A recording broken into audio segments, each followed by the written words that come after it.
Nearly 42 million Americans are set to be impacted by this when this expires. It's going to put even more stress on families who are already struggling to make ends meet. And some of those people who get SNAP benefits, so let's actually break down and explain this to you. They get on average about $187 a month. This was in 2024. 73% live below the poverty line, which means making $32,150 or less per year for a family of four.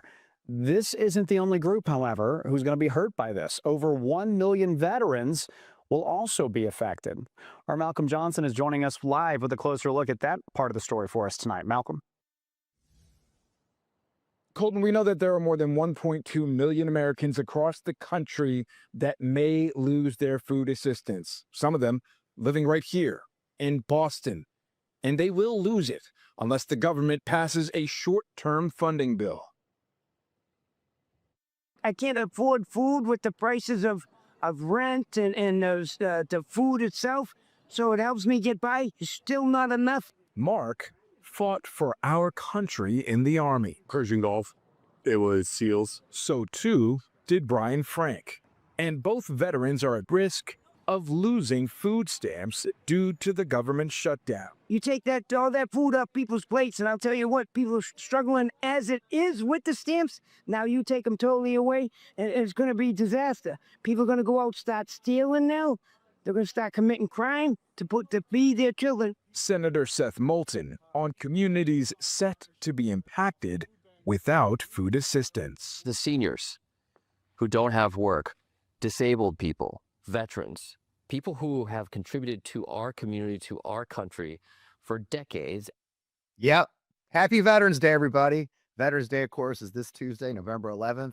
And that's how the Trump administration is celebrating. So here's what they're going to do on Tuesday, you guys. They're going to roll out the red card. I don't know if they're going to have, they used to have breakfast for veterans advocates. The oldest veteran available would come there and they all celebrate at the White House. I went to a couple myself under President Obama.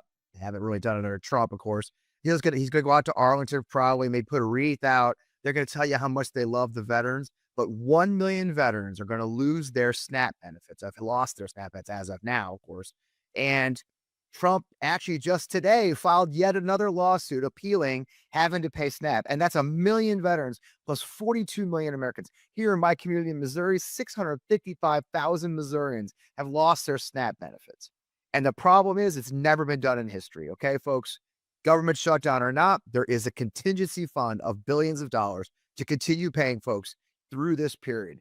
And Donald Trump and the Republicans have made the conscious decision to let us starve. And of course, as always, my community's right in the crosshairs. Okay. I'm not supposed to cuss anymore. Here's another one. Student veterans. Okay. It's not just the homeless veterans or the veterans who are struggling. Student veterans, people who are doing it right, are getting their GI Bill benefits, are now under threat of losing it all because they can't make ends meet. You see, the thing is, the GI Bill payments are pretty good. You get a little bit of a housing stipend, you get all your books covered, your classes covered, but it's not enough to live. So many of our student veterans, people are trying to make their lives better after serving our country, rely on SNAP as well. How much money is SNAP benefits? $187 a month or so. Okay. We're talking nothing. It's a piddly amount of money, but it's just enough for many of these men and women to eat and survive. And look, they're going to tell you how much they love veterans. That's the one thing they keep telling us. But as we approach Veterans Day, let's tell the truth about what's really going on for our veterans. And we got a great guest today to talk about what's happening to our government employees, 30% of which are veterans or more. Okay. But we're going to first talk about just how much they've been assaulted, because I want you to go into this Veterans Day weekend as you see the sales, you see the bloomin' onions for free, you see the ceremonies where local governments. I went to one here in beautiful Wildwood, Missouri. It was a very lovely ceremony put on by Mayor Joe Garitano, a great guy. It was a lovely ceremony. I was proud to be a part of it. You got a cool hat. But as you watch those unfold, I want you to also remember what's really going on up in Washington. Because the truth of the matter is they're doing everything they can to tear down veterans' health care, tear down the VA, take away our benefits. Why? Let's talk shutdown. Believe it or not, the Trump administration and our Secretary Doug Collins went to the VAs. So the way it works is if you get rejected for a VA benefits appeal, say you had cancer and you're trying to tie it, you believe it's tied to your military service, you apply for those benefits. If they're rejected, there's a court of appeals. There's an entire judicial system designed for the Veterans Court of Appeals and claimants. Collins and the VA wanted to pause that immediately and stop doing it. They wanted to stop taking care of veterans who've been waiting sometimes years and years for their court dates, their claims appeals to be done. And he stopped it because he was trying to claim that the lawyers at the VA who process those claims, they're not actually under the law capable of continuing to work. So they actually went and they had to get an appeals judge to turn it back and say, no, that's how much they love us veterans. But that's not the only thing that Doug Collins has done, because another thing they've done that affects all of us is this one. Back in August, when they terminated all of the contracts for VA employees that are union members, 377,000 plus members of the American Federation of Government Employees and several other unions they just simply announced no more for you, kicked them out of their offices on VA property where they negotiated, sent them all back to where it is insanity. And they just did it saying, they're literally trying to say it has to do with national security. Okay, when the truth is, this is an anti-union, anti-veteran, anti-collective bargaining, anti-everything that makes us a better country administration. And they'll do whatever they need to do, whatever they can do to take money back from the least of us. And that's what makes me the angriest, folks, and should make you the angriest. You know, my team and I, we had a food drive the other day, and we brought in over 368 pounds of food for a local food bank here in Baldwin, Missouri. 2 tons of food. It won't be enough. Okay, it won't be enough for the people who need their support, and we deserve better as Americans. And we certainly do deserve better for our veterans, because this is going to happen, you folks. This timing is incredible. Just as we go into Veterans Day weekend, Trump is appealing the need to feed Americans. So don't blow smoke up my butt about how they love veterans, okay? I don't want to freaking hear it. It's a lie. And you need to tell your Republican friends, and you need to tell your people on the fence, the real truth is Trump is fighting to not feed 1 million veterans. Trump is fighting to feed veterans who are doing better in their lives and using the GI Bill to go to college. Trump is fighting to strip bargaining contracts, union contracts, so that he can just fire people at will. Trump is working to keep us from getting our benefits. That is what the Trump administration is doing. And every single member of the Republican Doormat Congress who refuses to even go to work. I'd love to call my congressman, okay? You won't get hold of her because she's not at work. They won't hold hearings about this because they're not even in Washington, D.C. Mike Johnson sent them home. They're not going to be able to investigate these assaults on our rights because they don't care. They don't care. As long as he wins the news cycle, as long as he can do what he wants, Donald Trump and the Doormat Congress simply don't care. You know, it's funny. Harry Truman had the do nothing Republican Congress. I call this the Doormat Republican Congress, because all it is a place where Donald Trump and Stephen Miller and Russell Vought and Doug Collins and Pete Hegseth, they wipe their feet as they go on with their lives, not even breaking stride by Congress giving up their Article 1 duties. So it's a lot to talk about in this show. I appreciate you guys being here. As you know, I am Fred Wellman. I'm host of On Democracy FP1. You're right here on the On Democracy channel, right here on Midas Touch Network every Friday night at 7 p.m. I've got a great guest with President Everett Kelley, the president of the AFGE, which is, of course, the Association of Government Employees, Federal Government Employees. AFGE is the largest employee of federal government employees. So I'm thrilled to have Everett on the show. So you know what? Let's get on with it. I'm proud to have you here. I look forward to hanging out with you. Thanks for being here.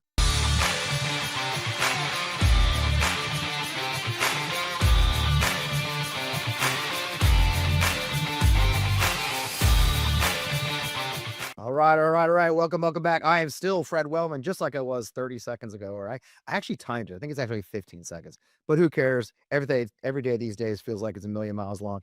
It is, as we mentioned in the opening, it is a crazy time. The shutdown continues. We're still fighting that battle with no end in sight. People are losing their food. People are losing their jobs.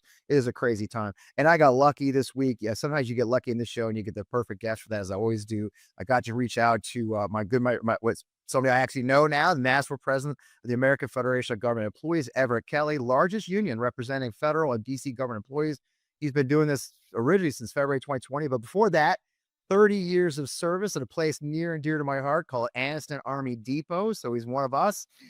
He's a DA employee. So welcome, Everett. I remember for many years being one of us. I'm an Army officer retired. So welcome to the show. It's great to see you, Everett. You've got a lot on your plate, don't you? Oh, yeah, Fred. Thank you. Sure. Well, thank you for having me. Yes. Yes, sir. It's crazy right now. So I guess we start at the top. We have a government shutdown still. This is we're just so everybody knows perspective. I actually tell people now when we record early, Everett, because the news changes so fast in this damn country. We're recording Thursday afternoon. As of Thursday afternoon, we're still sitting in a government shutdown. And you guys have been fighting it. What's the lay of the land as you see it right now? Well, it's hard to say. I mean, as you know, it's unpredictable what's happening and what will happen here in Washington, D.C. I can tell you what I would love to see. I would love to see this government shut down immediately and the people that I represent begin to get their paycheck so that they can pay their mortgages, they can take care of food bills for their family, and all the other essentials of life. That's what I would rather see. Now, as far as what's going to happen the next day or today or Monday, I don't know. But this government needs to open up. Yeah, you guys have been fighting. This is incredibly devastating to your members, isn't it? I mean, what kind of stories you hear from your members? I mean, and it varies, right? You got, some people are getting paid, some people aren't, some people are really screwed. I mean, what kind of stories are you hearing from your membership? You got a giant membership.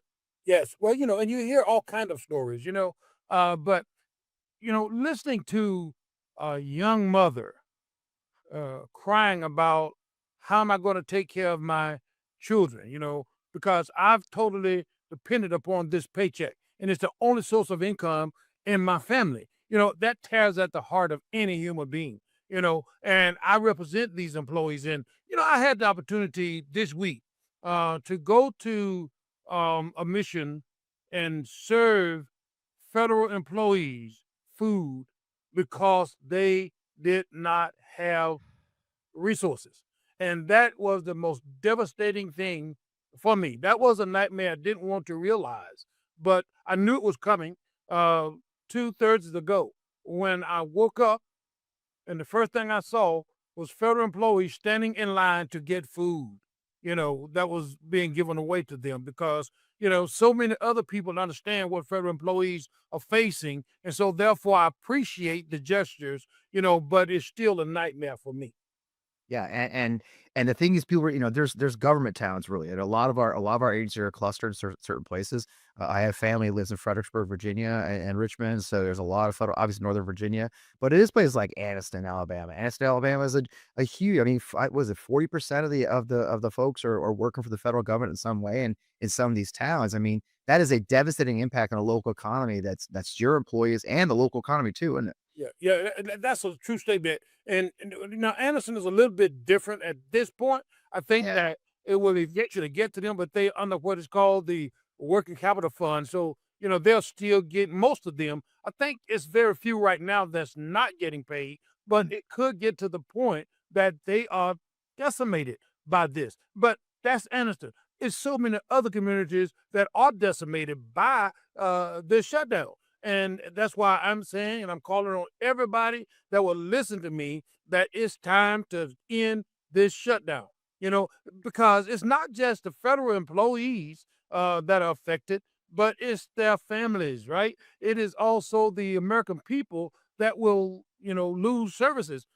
Look at what's happening across the country as it relates to air travel. This is the type of events that could possibly happen. And I'm proud to represent our TSA workers, right? But now these are employees that don't make a lot of money. These are employees that average anywhere from $34,000 to $45,000 a year.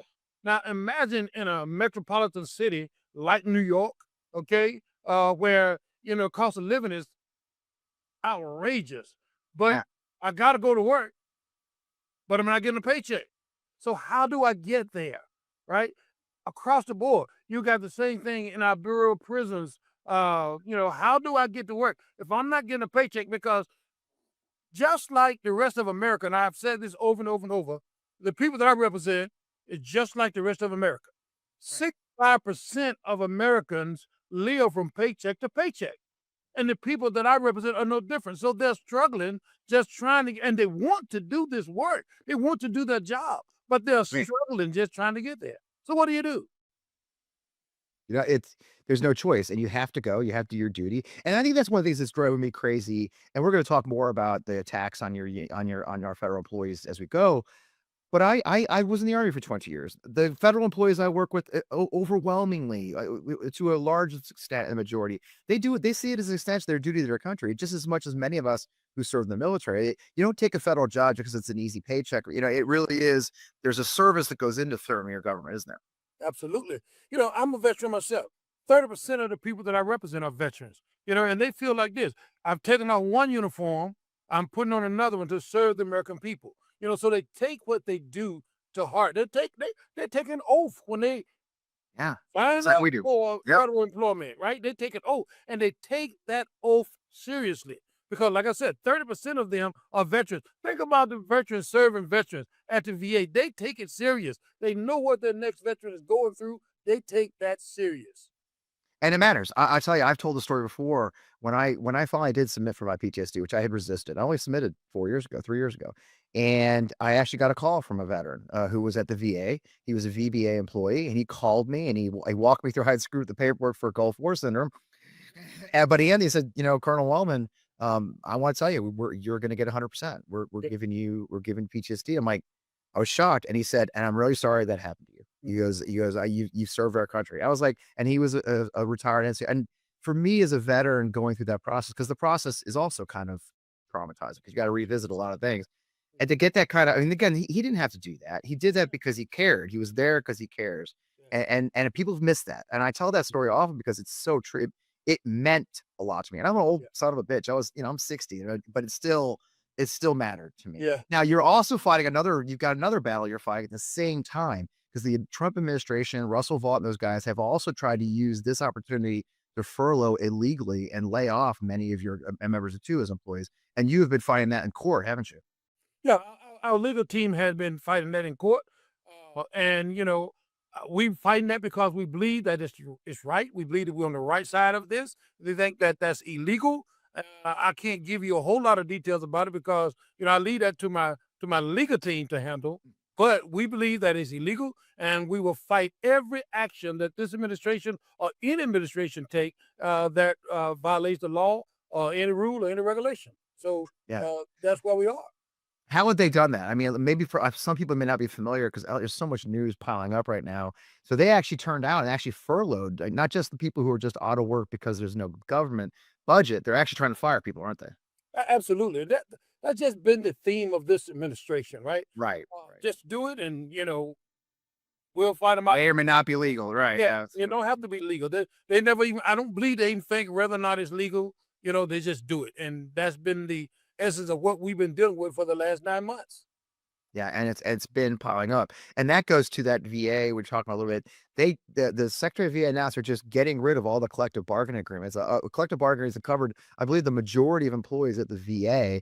I think that was the first one to do that of the federal agencies, right? That Yeah. it just got rid of them. I mean, was that a shock to you guys? Did you see it coming? And what does that mean? What does that mean to those of us who may not be familiar?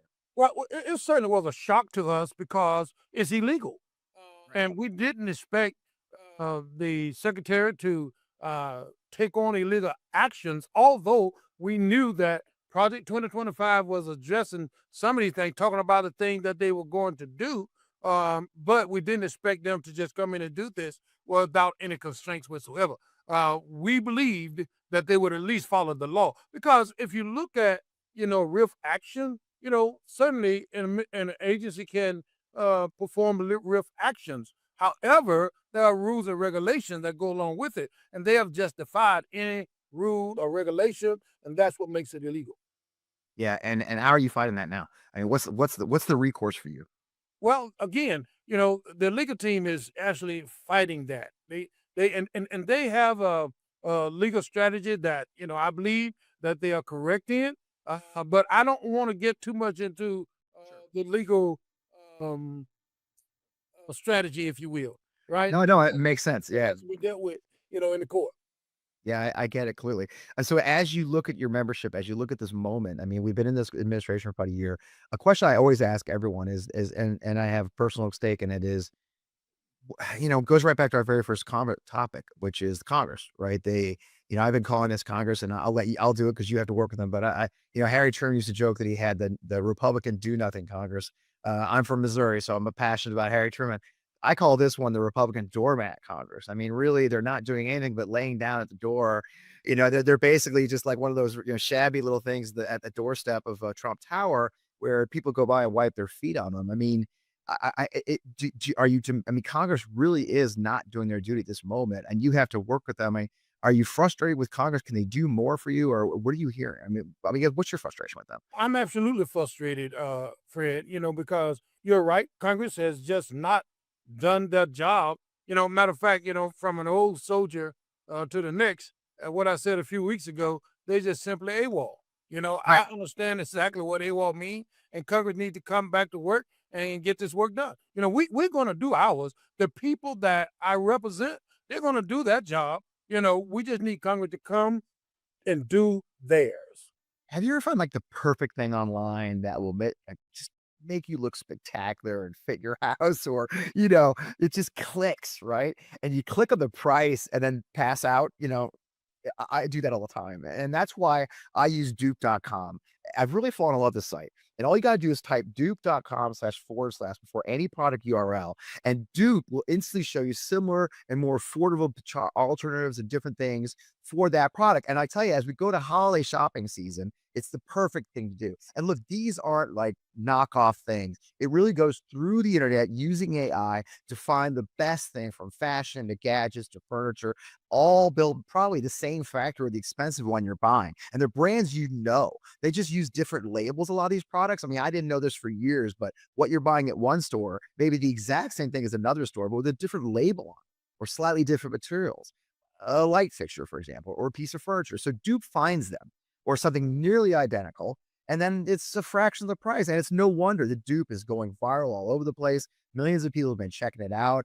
You guys have been checking it out. This is our second time talking about Dupe. It's a great sponsor of the show. But look, sometimes you find something like 60, 70, or even 80% off, and it's completely free to use. And the holiday season, Dupe is giving away 1 million what they call Dupe points. And you can turn those points straight into gift cards. And here's how it works. You earn Dupe points just by shopping with dupe.com. No payment, no catch. Just search for the products you're looking for. You want to save money and you rack up points. And want even more? You just gotta share Dupe with your friends, and then you save and you earn even extra more rewards. It's just piles up. You get gift cards for using it. It helps out you. It helps out you save your budget, and it helps your friend. But here's the kicker. For a limited time, the first 10,000 people who go to dupe.com/Fred will get 500 Dupe points instantly. These are redeemable for gift cards, no catch, but spots are limited. So don't wait now. You're watching the show. It's dupe.com/Fred for 500 free Dupe points today. Use your Dupe points and gift cards to make the most of your holiday shopping. So it's simple, and I'd love you to do it. Just go to dupe.com/Fred, as you see on the screen. I'm not kidding when I say I love this sponsor, okay? I love their products. I love the way it's helped me find cool things. I've been buying about 1 million of these quarter zips lately because it's that time of year. It's, as they say, sweater weather. And so I've been buying sweaters. So you should do it too. That's dupe.com/Fred. Thanks. Yeah.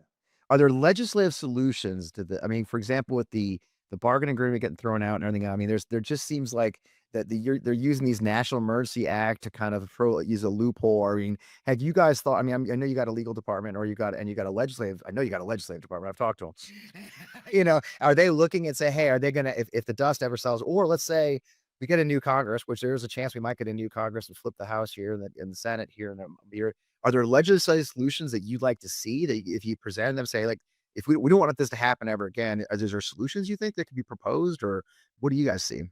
Well, we think there are solutions. Now, what they are at this point, I don't know. But the legislative team are working hand in hand, with the lawmakers on Capitol Hill to try to, determine what is possible, right? And we want to know what's possible. We want to have those type of legislation, but we're still talking about what's really possible and what's not. Okay. Yeah, and that's a future battle. And the battle right now is get this government open. So as we look at that, as I'm sure you guys are working the Hill. At least I think the Senate's in session. At least they're showing up for work. I think Democrats are on the Hill. I mean, I'm sure your team is working the Hill. Do you have any prospects? I mean, do you see any kind of hope? There's been rumors of negotiations occurring. I know you guys have been a part of that in some ways. Is there any hope for us out here that or your members more than anybody, I guess? Without Fred, and it's hard, because you can believe that there is hope, and then the next minute everything just the sky falls out. Yeah. But I personally believe that there is opportunity, right, for us to really get to a situation where the government is open, and then we address crisis and other issues in this country. That's what Everett Kelley believed. But now, can that take a turn tomorrow or this evening? Of course it can. But I believe that we are at a position where we can get this government open. Yeah, and it has to happen soon. Tell folks a little bit more. I mean, before I let you go, I really want people to know about AFG. I mean, how big are you guys? I mean, I don't think people understand the scope of what you guys do. Well, you're probably right. But AFGE is the largest federal employees union. We represent about 820,000 federal and DC government workers. Now, some people don't understand who we are, but we are the people that provide care for veterans. We're at the VA hospitals, right? We take care of veterans. We process claims. We provide medical attention to veterans. We are also the people at the TSA, the people that make sure that when we travel through the skies, it's safe for us to travel through them, because they're making sure that no one is getting on the planes with weapons or any type of instruments that could cause harm to passengers or crew. We're also processing claims for beneficiaries at the Social Security Administration. Okay. We also inspect the meat that we eat. Okay, these are employees that we represent, and some of them people are furloughed and and stuff like that. And so that means that American people are affected by the fact that they're not there, or possibility of them not being there, right? Because it means that our food are not being adequately inspected. We also the people that's at the EPA to make sure that the air that we breathe is good, clean air. The water that we drink is good, clean water. And at the Bureau of Prisons, right? Making sure that while you're sleeping comfortably, criminals are contained in the cells where they should be. But these are the people that are being furloughed. These are the people that for the last 9 months have gone through trauma and just pure hell, if you just want me to say it, Fred. And it's time for it to stop, right? It is absolutely time for it to stop. And I'm just saying, it's time to come to the table and resolve these issues. Right. Because I guess it goes right back to our top of our conversation. It is part for me as an American citizen, as a veteran, a person who's worked with you guys, worked with the government agencies. It is frustrating to me to see them smeared. It's got to be demoralizing. I mean, taking all the stuff we just talked about, the current events, but you're right. You went back to 9 months. It must be demoralizing and incredibly frustrating for the good people who do work for these jobs to constantly be smeared as bureaucrats or unnecessary, or, seeing members of the Trump administration, even the Republican Party, just kind of literally just smearing their names about how they're not important. This is important work. I mean, the federal government, look, nothing's perfect. We're not, I think you and I talked. I think we talked in Unite the Right. So those who know, Everett helped us at the Unite for Veterans rally back in June. These aren't jobs, these aren't toss-off jobs, right? Everything could be fixed. I mean, the VA is not perfect. Nothing's perfect. But you can't just throw out everybody because you don't like a few, right? I mean, like you said, our meat needs to be inspected. People will die.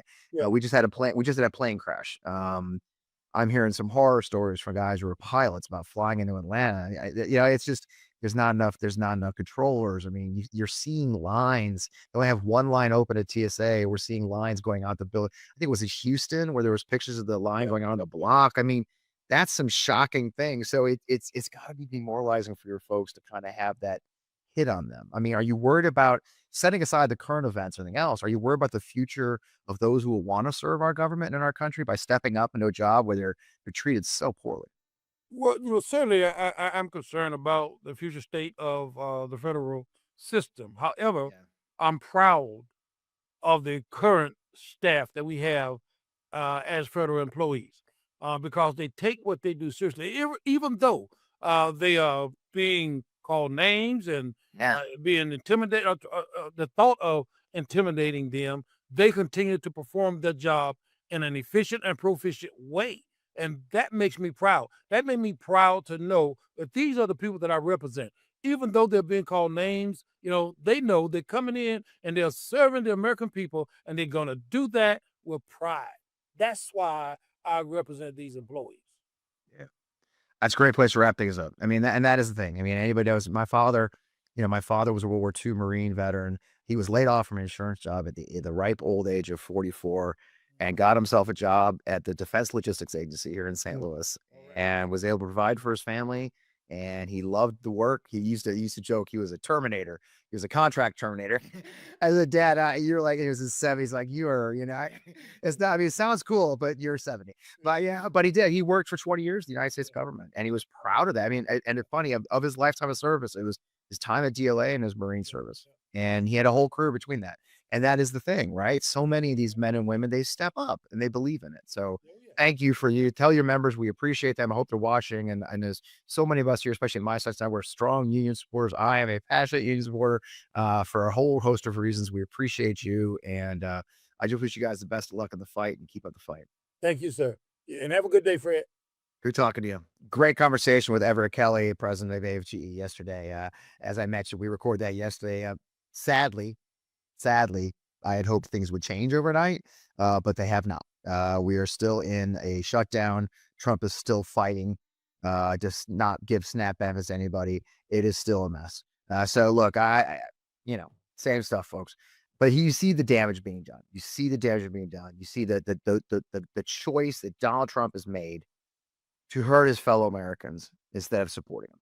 And look, that is a choice. You see the danger from them stripping union contracts away from Americans. You see people being fired. You see the morale being broken within the federal government by Donald Trump and his cabinet secretaries and the Russell Vaughts of the world.